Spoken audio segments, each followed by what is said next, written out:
సత్వగుణం, రజోగుణం, తమోగుణం. దాన్ని ఏం చేయాలమ్మా? ధ్యానం అంటే ఆ జీవుణ్ణి దేవుడితో కలపాలి, వేరు చేసి. ఈ 3 గుణాల నుంచి వేరు చేసి జీవుణ్ణి దేవుడితో కలపాలి. అందుకని అరచేతులు దీని చిన్ముద్ర, జ్ఞానముద్ర అంటారు. 4 వేదాలు, 6 శాస్త్రాలు, 108 ఉపనిషత్తులు, 18 పురాణాలు, 54 ఉప పురాణాలు, రామాయణ భారతాలు, ఇతిహాసాలు, 1000 సంస్కృత కావ్యాలు, 1000 తెలుగు కావ్యాలు చెప్పినటువంటి జ్ఞాన సారాంశాన్ని మొత్తాన్ని మౌనంగా అరచేతిలో చూపించిన ఏకైక జాతి నా భారత జాతి. నమస్కారం. మరో ధర్మంలో, మరో దేశంలో, మరో గ్రంథంలో చూపించమనండి. ఎలాగా సవాల్ చేద్దాం బహిరంగంగా. ఇంత గొప్ప సంస్కృతిని మనం పాటించట్లేదంటే ఎంత దౌర్భాగ్య స్థితిలో ఉన్నాం. అరచేతిలో ఏం అది చూడండి, అర్థమైపోయింది. ఎప్పుడు ఏదో దాంట్లో పడి కొట్టుకుంటాం. ఎందుకు కొట్టుకోవడం? వేరు చేయి, జీవుని వేరు చేయి, దేవుడితో కలుపు. నమ శివాయ, నమ శివాయ, నమ శివాయ అనుకో. శ్రీరామ జయరామ జయ జయరామ అనుకో. ఏమి ఎందుకు వచ్చిన కూడా వచ్చిన పని ఏదో చేయి. అస్తమానం దేనికి చర్చలు? అవునా కాదా, అవునా కాదా, పిల్లి మీద ఎలక, ఎలక మీద పిల్లి. ఎంతకాలం ఇది? మనం 5 నిమిషాలు ఆలోచించినా, 5 రోజులు ఆలోచించినా సమస్యకు ఒకటే పరిష్కారం ఉంటుందమ్మా, 2 ఉండవు. మనం ఎందుకు ఆలోచిస్తామంటే అది మనకి ఇష్టమైనట్టు పరిష్కారం కావాలి. అది కుదరదు. మరి వాడు ఎలా రాసిందో అలా జరుగుతుంది. మనకి ఇష్టమైనట్టు అవ్వవు, మనమే ఇష్టపడాలి. లోకాన్ని మార్చడం మన వల్ల కాదు, దానికి అనుగుణంగా మనం మారిపోవడమే. అయితే నువ్వు తప్పుకో, పక్కకి పెద్ద రాయి కొండ మీద కింద పడుతుంది, దాన్ని పట్టుకుంటావే. నువ్వు తప్పుకో, నీకు ఎందుకో గొడవ? నువ్వు తప్పుకో, అది పోతుంది. అందుకే దీన్ని ఆపుదాం చచ్చి ఊరుకుంటాం. లోకం తీరంతే, దాన్ని ఎక్కడ మారుస్తాం? నువ్వు తప్పుకో, అయిపోయింది గొడవ. అంచేత మనం ఈ సత్వగుణం, రజోగుణం, తమోగుణంలో పడేమైనా ఇబ్బందులు పడుతున్నామో చూసి ఆ జీవుని వేరు చేసి దేవుడితో కలపాలి. ఇది యోగ వాసిష్ఠ సారాంశం. దీని రాముడు ఒకే ఒక ప్రయాణం, కేవలం సింగిల్ జర్నీ చేసి చూపించాడు. విశ్వామిత్రుడు వెనకాల రామలక్ష్మణుడు వెళ్తారే తాటక వధ నిమిత్తం. అక్కడ రాముడు ఎక్కడ పడుకున్నాడండి? దశరథ నృపసూను సప్తమాబ్జాం కుశ తృణశయనే అనుచితే ఉపోషితాభ్యాం కుశికసుత వచోనుల హనితాభ్యాం కుశికసుత వచోనుల హనితాభ్యాం సుఖమివ సా విభవౌ విభావరీచ సుఖమివ సా విభవౌ విభావరీచ. ఇది వాల్మీకి శ్లోకం. బాలకాండలో సరిగ్గా తాటక వధకి ముందు సర్గలో చిట్ట చివరి శ్లోకం. ఇక తర్వాత సర్గలో తాటక గమ్ముతాం. దీని ఛందస్సు చాలా విచిత్రంగా ఉంటుంది, అది చెప్పుకోవాలి. పుష్పితాగ్రం అంటారు దీని ఛందస్సు. మన ఉత్పలమాల, చంపకమాల లాగా సంస్కృతంలో కొన్ని ఛందస్సులు ప్రత్యేకంగా ఉన్నాయి. తెలుగులో అవి ఎక్కువ వాడరు. అందులో పుష్పితాగ్రం. దాని అర్థం ఎందుకు రాశాడు వాల్మీకి? పుష్పితాగ్రం అంటే అగ్రే పుష్పితి, పుష్పితం. ముందు రాముని జీవితం వికసించబోతుంది, రాముని పరాక్రమం తర్వాత సర్గలో బయటపడబోతుంది అని ధ్వని ద్వారా ప్రకటించాడు పుష్పితాగ్రం. అందుకే రామాయణం ధ్వని కాదు, ఆ దృష్టితో చూస్తేనే అర్థం. ధ్వని ఉంటుంది ఆయన చెప్పడం. సరిగ్గా తర్వాత సర్గలో తాటకవాద అంటే రాముడు మొట్టమొదటి బాణం వెయ్యబోతున్నాడు, రాక్షసుల గుండెలు బగలబోతున్నాయి. అరంగేట్రం అంటారే అదనమాట, అరంగేట్రం. అది పుష్పితాగ్రం, అగ్రే పుష్పితం. ముందు వికసించబోతుంది రాముడు జీవితం అని చెప్పడానికి. పైగా ఈ ఛందస్సు ఎందుకు ఎంచుకున్నాడంటే ఆయన ఔచిత్యం, మహానుభావుడు, తపస్వి. కావ్యాలు రాస్తే అలాగే ఉంటుందండి. దీంట్లో మొదటి పాదంలో 12 అక్షరాలు, రెండో పాదంలో 13 అక్షరాలు ఉంటాయి. మళ్ళీ 3లో 12, 4లో 13 ఉంటాయి. 12, 13, 12, 13 రామలక్ష్మణుల వయస్సు. 12, 13 ఏళ్ళ వయస్సు. పైగా 12లో 13 పడిపోయింది, మళ్ళీ 13లో 12, 12లో 13 కాళ్ళలో కాళ్ళు పడినట్టుగా. చిన్నపిల్లలు ఎప్పుడైనా పక్కన పడుకున్నప్పుడు మీరు చూడండి, ముఖ్యంగా కవర పిల్లలు కాళ్ళలో కాళ్ళు పడిపోతాయి. ఒక్కోసారి ఎవరి కాళ్ళు ఏమిటో కూడా గుర్తుపడ్డాయి కష్టం. అలాగే రామలక్ష్మణులు గడ్డి పక్క మీద కాళ్ళలో కాళ్ళు పడిపోయి పడుకున్నారు. ఎవరు లక్ష్మణుడు ఎవరు రాముడో తెలియకుండా. దాన్ని వర్ణించడానికి వాల్మీకి ఛందస్సు రాశాడు. 7,000 నమస్కారాలు పెడితే ఆ ఋషి రుణం తీరుతుందండి. ఏమిటా ప్రజ్ఞ, ఏమిటా మహిమ, రాస్తే అలా రాయాలి. అందుకని ఇన్ని వేల ఏళ్ళైనా రామాయణం మిగులు. ఇప్పుడు దుబాయ్, ఈ దేశంలో అబుదాబి వచ్చింది ఏం చెప్పడం ఏంటండి ఇంతకాలానికి? ఇంక మళ్ళీ ఏడాది వచ్చి చెప్పలేమంటారు మీరు? ఇంకెంతమంది చెప్పలేమంటారు? ఆ నిత్యనూతనత్వం ఎక్కడొచ్చిందంటే ఆయన తపస్సు. కావ్యం రాసే ముందు మనిషి ఋషి కావాలి. మనిషి కావ్యం రాయకూడదు, ఋషి కావ్యం రాయాలి. నా ఋషి కురితే కావ్యం. ఋషి కానివాడు కవి కాలేడు, అవి పుస్తకాలు పోతాయి, ఉండవు. అందుకని విశ్వామిత్రుడు అనుకుంటున్నాడు, దశరథ నృపసూను సప్తమాభ్యాం తృణశయనే అనుచితే ఉపోషితాభ్యాం. ఒక మహారాజు కుమారుడు కదా దశరథ మహారాజు. ఏడ్చాడంటే తప్పేమైనా ఉందా? నేను కటికవాడిని, ఋషిని, నాకేం తెలుసు ఈ సంతానం గురించి. వాళ్ళిద్దరిని చిన్నపిల్లలు కూడా తీసుకొచ్చాను నా ప్రయోజనం కోసం. నా బాధ్యత నేను పడాల్సింది. పాపం దశరథుడు ఏడ్చాడంటే తప్పే ఉందా? కానక కన్న సంతానం. పైగా దశరథుడు ఎలా ఏడ్చాడో మా అమ్మ పాడుతూ ఉండేది. రామాయణంలో లేదు కానీ వాల్మీకి రామాయణం ఆడవాళ్ళ పాటల్లో విచిత్రమైన భావాలు మా అమ్మ పాడేది. దశరథుడు అన్నట్ట రాముడు విశ్వామిత్రుడితోటి వేడిబువ్వ పెట్టవయ్యా మునివర, వెన్నబాలు పొయ్యవయ్యా మునివర, ఎన్నడూ కష్టము లేనుగలు మునివర. ఇలా అంటాడండి. వెన్నబాలు ఎక్కడి నుంచి వస్తాయండి? అడవుల్లో. అంతే. స్త్రీలు రచించిన పాటల్లో, స్త్రీలు పాడుకున్న పాటల్లో వాళ్ళ భావాలన్నీ పెట్టారు. కానీ ఎంత మధురం నిజంగా అంటాడు కదా. వెన్నబాలు పొయ్యవయ్యా మునివర, వేడిబువ్వ పెట్టవయ్యా మునివర, ఎన్నడూ కష్టము లేనుగలు మునివర. ఆయన తల్లి తండ్రి అన్ని దశరథుడే. దశరథుడు తానే కౌశల్య. అంత ప్రేమ, అంత పిచ్చి, అంత వ్యామోహం. అందుకే రామాయణ సారం మనం ఎవరి మీద పిచ్చి వ్యామోహం పెంచుకుంటామో అదే మనకి బంధం. రాముడో రాముడో రాముడో రాముడో అని ఏడ్చాడు. ఆ రాముడు లేనప్పుడే చనిపోయాడు. అంతే. రమణ మహర్షి చెబుతారు, మహాత్మా గాంధీ చెబుతారు, తమ జీవిత చరిత్ర. అందరినీ ప్రేమించాలి, ఎవరి యందు ఆసక్తి ఉండకూడదు. జీవితం బాగుండాలంటే అది పద్ధతి. మనకి నచ్చదు కానీ ఇదే పద్ధతి. అందరినీ ప్రేమించాలి, ఎవరి యందు ఆసక్తి పెరగాలి. ఆసక్తి అంటే వీళ్ళు ఏందే నేను ఉండలేను, ఈమె లేదే నేను ఉండలేను, ఇది తినందే. ఎలా నువ్వు ఎవరి గురించి మాట్లాడినా నువ్వు బానిసమైనట్టే. మన ఆనందం ఎప్పుడూ మనలో ఉండాలి. మన ఆనందం బయట విషయాల మీద, బయట వ్యక్తుల మీద ఆధారపడినంతకాలం మనం బానిసమే. వివేకానందుడు చెబుతాడు. అదే రామాయణ మౌనం. దశరథుడు పెంచుకోడు. రాముడు కానీ దేవుడు కానీ ఎవరైనా కానీ వ్యామోహం. అంత ప్రార్థన. అందుకని విశ్వామిత్రుడు అనుకుంటాడు ఆయన ఏడ్చేటంటే తప్పే ఉంది. మహర్షిని నాకేం తెలుస్తాయి, సన్యాసం తీసుకుని ఇవన్నీ ఏం తెలుస్తాయి మాకేమైనా పిల్ల పీచా సంసారమా ఆయన ఏడ్చాడు పాపం అని. అయ్యో తృణశయ్యని అనుచితే ఉపమోషితాబ్జం, గడ్డి పక్క మీద పడుకున్నారు. మొండగడ్డి ఏముందండి అక్కడ, పరుపులు ఉంటాయా అని. కుశికసుత వచోను లాలితాబ్జం, పాపం చక్రవర్తి కుమారుడు. ఆ ముళ్ళు తొడలకి మెడలకి గుచ్చుకుంటుంటే నిద్రపట్టట్లా. కాస్త దొరుకుతున్నారు. మళ్ళీ ఋషికి చెప్పలేదు మర్యాద. లక్ష్మణుడు అప్పుడప్పుడు రాముడితో అన్నయ్య మాట్లాడుకో, తప్పో గురువుగారు కోపడు, తప్పడుకో, క్రమశిక్షణ. అది చూసి విశ్వామిత్రుడిని జారేసింది. నేను అంత పాపం పట్టుపరుపుల మీద పడుకునే మహారాజు కుమారుని తీసుకొచ్చి గడిలో పడుకోబెట్టి నా ప్రయోజనాల కోసం చేశాను అని ఆయన పాపం కాస్త బాధ కలిగి వీళ్ళ కనీసం కథలు చెబితే ఆ కథల విన్నలో ఆ మత్తులో నిద్రపోతారు హాయిగా. కుశికసుత వచోను లాలుతాభ్యాం, ఏవో అహల్య కథ, ఇంద్రుడు కథ, అదేదో గంగావతరణం కథ. చివరికి రాముడు అడిగాడు, ఇన్ని కథలు చెప్పారు, నీ కథ చెప్పలేదు. ఆయన కథ కూడా చెప్పారు. మరి ఆయన కథలో మేనకా వ్యవహారాలు చాలా ఉన్నాయని చెప్పడానికి కొంచెం ఇబ్బంది పడ్డాడు రాముడు. ఇన్ని అవన్నీ వదిలేయండి, మీకు మేనక గురించి టీవీ లైన్లో వచ్చింది, మీకు అదే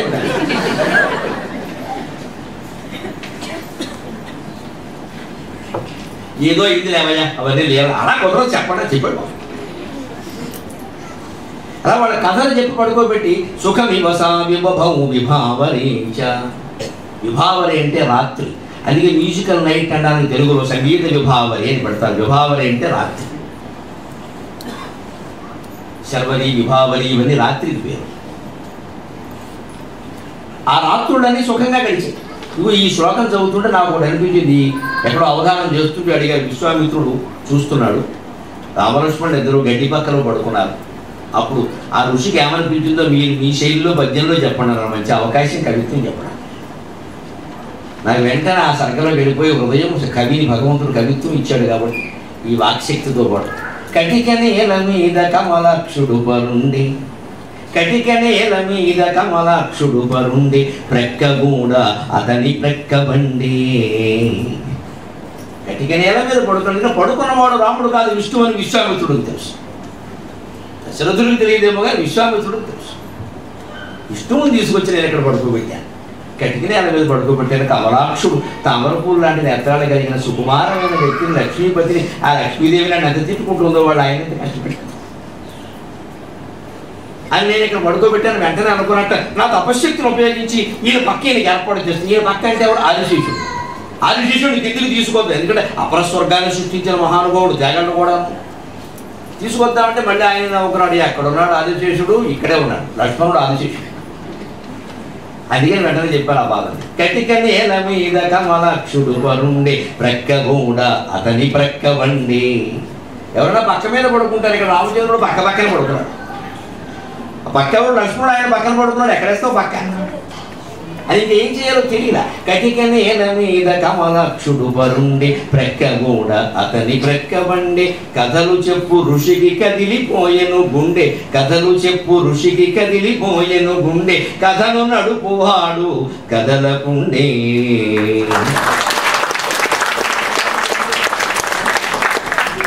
అది శిష్యుడు తీసుకొచ్చి పక్క కింద వేద్దా ఉంటే ఆయన కూడా పక్కనే పడుకున్నాడు.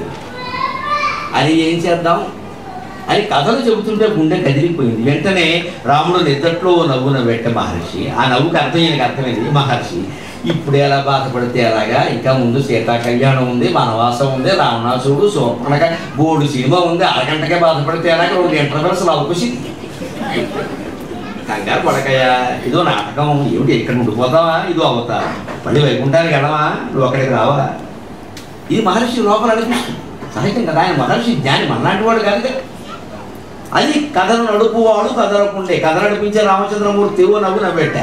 నేను చూసుకుంటాను కదా పడేవాడిని, నేను ముళ్ళ మీద పడుకున్నందుకే ఎంత బాధపడతారు, ఇంకా ఎన్ని బాధలు ఉన్నాయి, అవన్నీ ఎవడు పడాలి. ఇది కథ. ఇక ఆ తర్వాత జరిగిన ప్రయాణం చూడండి. సరిగ్గా సత్వగుణం, రజోగుణం, తమోగుణం మూడింటితో ఎలా వ్యవహరించి జీవుణ్ణి దేవుడితో కలపాలో రాముడు ఆచరించి చూపించాడు. రామాయణ సారమంతా ఈ ఘట్టంలో ఉంటుంది. సింగిల్ జర్నీ, ఒకే ఒక ప్రయాణం. ఆ ప్రయాణంలో రాముడు 3 స్త్రీలను కలిశాడు. 3 స్త్రీలే. ఆ ప్రయాణంలో కలిసిన ప్రధాన పురుషులు ఎవరు లేరు. ఎవరా 3? తాటక ఒక స్త్రీ, అహల్య 2వ స్త్రీ, సీత 3వ స్త్రీ.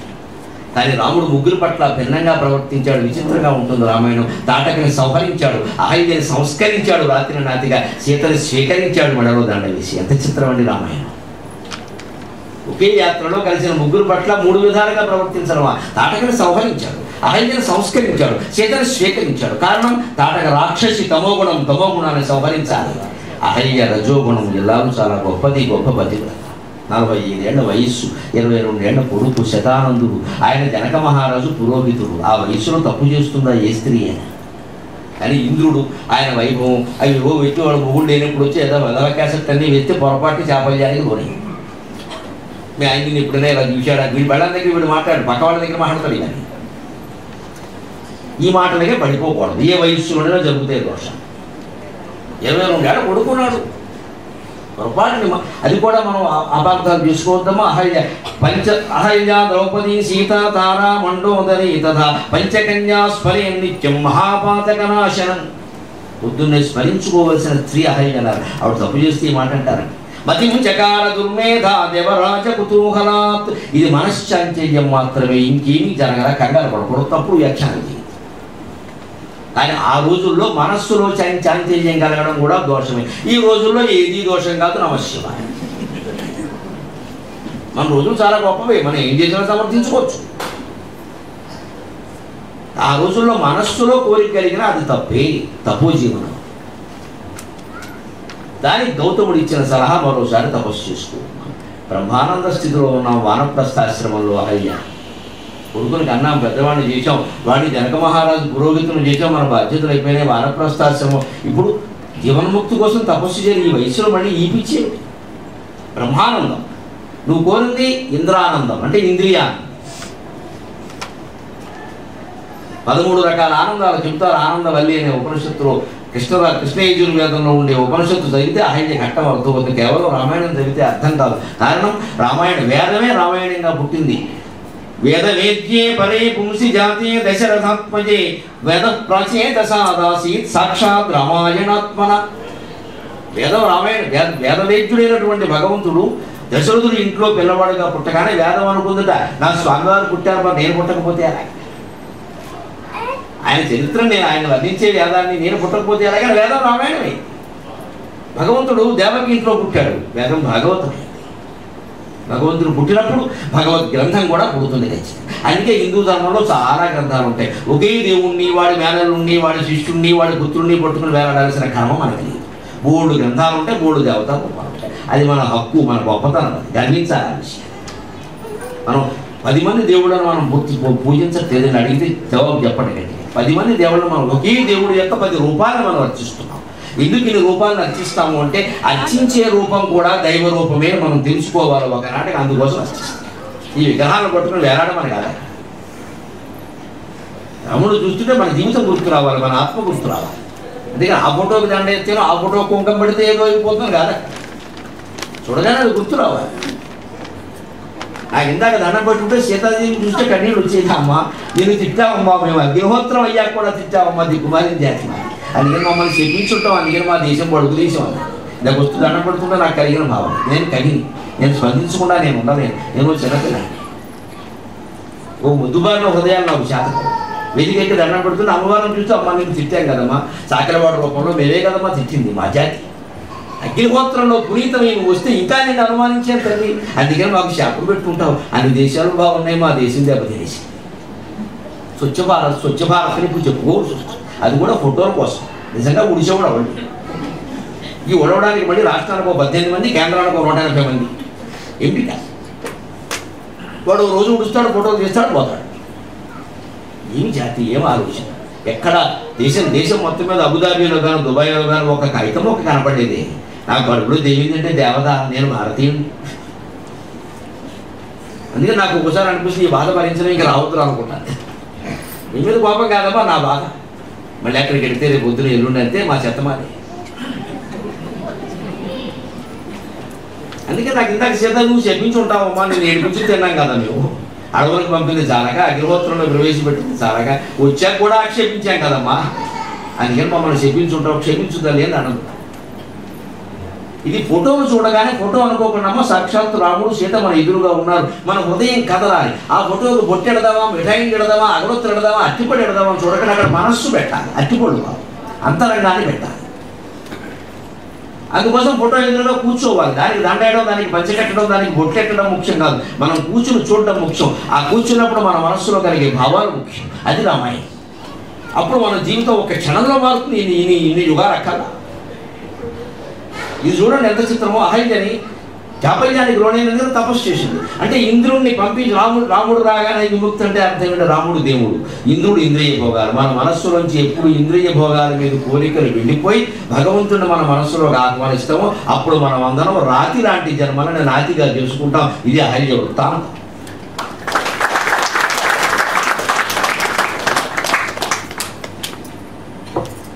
ఆయన ఎందువల్ల దెబ్బతింది? రజోగుణం వల్ల. రజోగుణం ఉండాలి. రజోగుణం అంటే చురుకుదనం, యాక్టివ్నెస్ లేకపోతే ఏది పనికిరాదు. కానీ కొందరు ఓవర్ యాక్టివ్ ఉంటారు, అంత పనికిరాదు. అంత వద్దు, అది చాలంటారు, అది బాధ. డబ్బులు ఉండాలి, బండి ఉండాలి, కారు ఉండాలి, తిరగాలి. కానీ ఒక రూపంలో జరిగిన సంసారం కూలిపోయేంత డబ్బు అక్కడే, సంసారం కూలిపోయేంత దేవుడు అక్కడే. పిల్లలు కూడా సెల్ ఫోన్ ఉండాలి, స్వేచ్ఛ ఉండాలి, చెడిపోయేంత స్వేచ్ఛ అక్కడే. ఇది రజోగుణాన్ని దారిలో పెట్టుకోవాలి.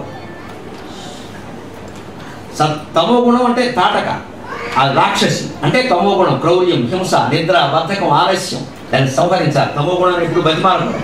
పొద్దున్న 5:30కి లేవాలని అలారం పెట్టుకున్నాం, అలారం మోగుతుంది, టక్కుమని లేవాలి, స్ప్రింగులు వేసినట్టు తేవాలి. అంతేగాని అది మోగగానే సునూజను దిక్కుమాలిన పట్టుకుంటుంది. అది అదే తమో గుణంతో చర్చలు అన్నమాట. కాసేపు ఆగి లేపనా, ఓకే పడుతుంది. మళ్ళీ కాసేపు ఆగి మళ్ళీ సునూజు, బతుకంతా సునూజే. ఎప్పుడు లేవో ఎందుకు పెట్టుకున్నావు అలారం? నొక్కడానికా, పక్కన దిగడానికా, లేవడానికా? ఇది తమో గుణం. ఎక్కడికో వెళ్ళక్కదా. పొద్దున్న లేవాలనుకుని లేవలేకపోవడం, ఈ సమయానికి తయారవ్వాలి అనుకుని తయారవ్వలేకపోవడం, ఈ పని ఇప్పుడు చెయ్యాలి అనుకుని చెయ్యలేకపోవడం, ఇది తమో గుణం. దీన్ని కట్ చేసి ఖండించాలి, దాన్ని బతిమాలకూడదు. పోన్లే 4 రోజులు అలా పడుకుంటే 5వ రోజు లేస్తాడు, లేవడు, ఇంకాస్త బద్దకం ఎక్కువ, దెబ్బ కొట్టి లేపాలి. సరే కొట్టే వయసు కాబట్టి వాడు కొట్టుకోవాలంటే వాడి కర్మ పోవాలి అనవసరం. అది చిన్నప్పుడు చేయరాపం. అందుకని తమో గుణాన్ని సంహరించాలి. రజో గుణాన్ని చురుకుదనం ఉండాలి, కానీ అది మంచి కార్యక్రమాలకు వినియోగపడేలా సహకరించుకోవాలి. అంతేగాని కొంచెం యాక్టివ్గా ఉండడం వల్ల ఈ పని జరిగింది, అందుకని మొత్తం ముద్దుబారిపోతే జీవితం పాడైపోతుంది. Activeness is very much necessary, very much needed. ఆ చురుకుదనం ఉండాలి, దాన్ని మంచి పనులకు ఉపయోగించుకోవాలి. అందుకని దాన్ని పాడు చేసుకుంటానే కదా. కత్తి ఇంట్లో ఉండాలి, కూరగాయలు కోసుకోవాలి. పీకలు కోస్తామంటే పీకలు కోస్తాడేమో అని కత్తి తీసేస్తారు, మన కూరగాయలు ఎలా కోస్తారు? ఏ సాధనమైనా అంతే మన బుద్ధి. ఇక సీత సత్వగుణం. సత్వగుణానికి ప్రత్యేక. రామచంద్రమూర్తిలోనేమో అయ్యో రాముడు ఇలా చేయకుండా ఉంటే బాగుండేది అనడానికి 1-2 సందర్భాలు రామాయణంలో ఉన్నాయేమో, కానీ సీత విషయంలో ఎవరైనా ఆక్షేపించగలరా అండి? ఒక్క మాట చెప్పగలరండి ఆవిడ గురించి? ఎంత సహనమూర్తి, ఎంత సౌశీల్యం! ఆవిడ సత్వగుణం, నిండిన సత్వగుణం, నిండైన సత్వగుణం, పండిన సత్వగుణం. ఆ సత్వగుణాన్ని మనం మెడలో దండేసి స్వీకరించాలి. రాముడు సీతను స్వీకరించాలి. ఇది సంకేతం. తమో గుణాన్ని సంహరించాడు తాటక రూపంలో, రజోగుణాన్ని సంస్కరించాడు అహంయ రూపంలో, సీతను స్వీకరించాడు సత్వగుణంలో. అందుకే మీరు గమనించండి, ఈ ముగ్గురు స్త్రీలు. స్త్రీ అనే అక్షరం గమనించండి అమ్మా, తెలుగు భాష ఎంత గొప్పదో అర్థమవుతుంది. స్త్రీ సకారం సత్వగుణం, కింద తావత్తు తమో గుణం, కింద రావత్తు రజోగుణం. నా భాషకి నమస్కారం, నా జాతి.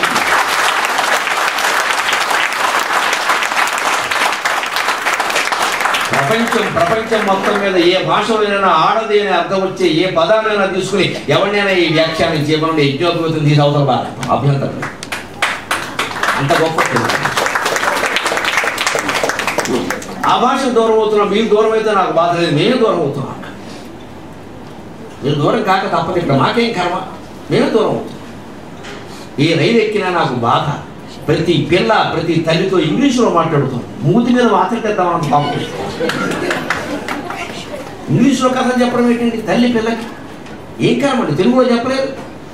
Hanuman the great monkey. Hanuman monkey ఏటా మాట, ఏదో మాట. గ్రేట్ మంకీ అంటే గొప్పపోతే. హనుమంతుడు రైలు ఎక్కితే ఊపెత్తడు వీళ్ళందరూ కూడా. హనుమాన్ ది గ్రేట్ మంకీ అంటే ఏమన్నారో తెలియదు. వానర శ్రేష్ఠుడు అన్న పదం ఉంటే కదా దిక్కుమాల భాషలో. Hanuman the great monkey have a long tail. నాకు లోపల దేవేశం. ఏమిటి భాష, ఏమిటి కథ? రామాయణం చెప్పడానికి ఇది భాష. ఈ పిల్లకి తల్లికి రాదా? ఎంత గొప్ప భాష అండి. స్త్రీ సకారం తకారం రజోగుణం, ఇక పైన ఈకారం ఐం హ్రీం శ్రీం అమ్మవారి బీజాక్షరం. సత్వరజస్తమో గుణాల యొక్క సమన్వయం ప్రకృతి. ప్రకృతి స్వరూపిణి స్త్రీ. అందుకే ప్రకృతిలో నెల మార్పులు ఉంటాయి. వసంత ఋతువులో ఒకలా, గ్రీష్మ ఋతువులో ఒకలా, వర్ష ఋతువులో ఒకలా ఉంటుంది ప్రకృతి. స్త్రీ జీవితంలో, స్త్రీ శరీరంలో కూడా నెల మార్పులు, స్త్రీ మనస్సులోనూ మార్పులు. ఈ వైవిధ్యాన్ని పురుషుడు వైవిధ్యంగా భావించాలి, వైవిధ్యంగా భావించకూడదు. It's not controversy my friend, it's variety. ఆ మార్పుని వెరైటీగా భావించాలి. కాంట్రవర్సీ గొడవ పెట్టుకోండి. నేను అవునన్నా ఇవాడు కాదన్నా, వాళ్ళు అలాగే ఉంటారు. నువ్వు బతిమాలే విధంగా బతిమాలి. అవునన్నదే కాదంటారు. కష్టపడి వాళ్ళే షాపింగ్ మాల్కి వెళ్తారు, వాళ్ళే ఎంచుకుని తెచ్చుకుంటారు, ఇంటికి వస్తారు. చీర బాగుందా అంటారు, బాగుందంటాం. అయినా సరే మర్నాడు ఆటో కట్టుకుని వెళ్ళి ఇచ్చేసి వస్తారు. నమస్తే ఎందుకుంటుంది? ఎందుకు? మనం బాగుందన్నా సరే ఈవిడ చీర పక్కింటి ఆవిడ చూపించింది తినగా ఉండాలి. ఆవిడ ఏమంది, ఇంకా మంచి డిజైన్ వచ్చింది మీరు చూడలేదా? ఆ కామెంట్ సార్ నీకు నచ్చింది, నాకు నచ్చింది సరిపోదు, పక్కింటి ఆవిడకి నచ్చింది. మొత్తం పత్రికలు అన్నిటికీ నచ్చాలి, టీవీలు అన్నిటికీ అడుగుతుందా? అదంతే. నమస్కారం ఇచ్చేసి రమ్మడమే అయిపోయిందిగా. క్షౌరం ఏం చేయలేవు దాన్ని. అది వైవిధ్యంగా తీసుకుంటే మగాడు సుఖంగా ఉంటాడు. అంతేగాని వైవిధ్యంగా తీసుకుంటే వీడు గుండె పూట వస్తుంది. ఇక ఆవిడకి రంగు చీర కట్టుకునే అవకాశం ఉంటుంది. అది వైవిధ్యం. It's variety. అలాగే ఉంటారు బాగానే, వాళ్ళకే వెళ్ళి కాళ్ళే వదిలే, ఆ విషయం వదిలే. దాన్ని పెద్ద తగదా చేయ కదా. కానీ ఆ ఒక్క విషయం, ఆవిడ నిజంగా నాకు నచ్చలేదు అన్నప్పుడు ఏమిటో నాకు నచ్చలేదు చెబుదామనుకో అని ఒక అబద్ధం ఆడేస్తే, మీరు ఎప్పుడు నా పార్టీ అమ్మయ్య మనకు అట్లే ఎప్పుడు వంకాయ పచ్చడి కానీ సొక్కది వచ్చిన గొడవ. సంసారంలో ఎప్పుడు సత్యభాషణ ముఖ్యం కాదు, సరస భాషణ ముఖ్యం. ఎందుకంటే స్త్రీ ప్రకృతికి స్వరూపం. ప్రకృతిలో కొమ్మలు, రెమ్మలు, పువ్వులు, ఆకులు, ఒక పువ్వుకే రకరకాల రంగులు.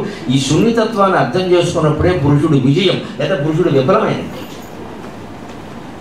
అందుకని పురుషుడు స్థానువు, ఒక చెట్టు ముద్దు కాండం, అలా స్త్రీలు ఉండరు.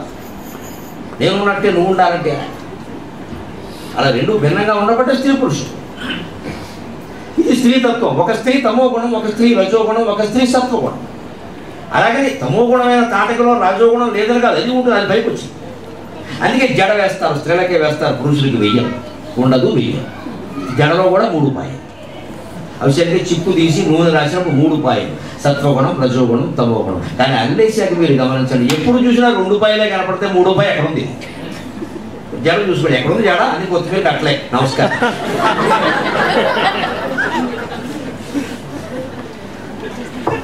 ఇటేసినా కొత్తిమీర, అటేసినా కొత్తిమీర, కనీసం గోంగూర కూడా కాదు. జడ వేసుకోవాలమ్మా. జడ ఒక్కసారి చూసుకుంటే అందులో 3 పాయలు ఉంటాయి, సత్వరజస్తమో గుణాలు. అది అల్లాక ముందు 3 పాయలు, అల్లాక 2 పాయలు. అంటే ఎప్పుడు పైగా ఆ 2లో కూడా ఏ పాయ పైకి వచ్చిందో మీరు గమనించడం కష్టం. మీరు కింద నుంచి ఎంత తిప్పి చూసినా ఏం కనపడదు. అదో విచిత్రం. అంటే నీ జీవితం మొత్తం త్రిగుణాత్మకం, సత్వరజస్తమో గుణాత్మకం. దాన్ని అందమైన జడగా అల్లి జడగంటలు పెట్టుకుంటావో, చింపురు చుట్టూ వేసుకుంటావో నీ ఇష్టం చేసుకో.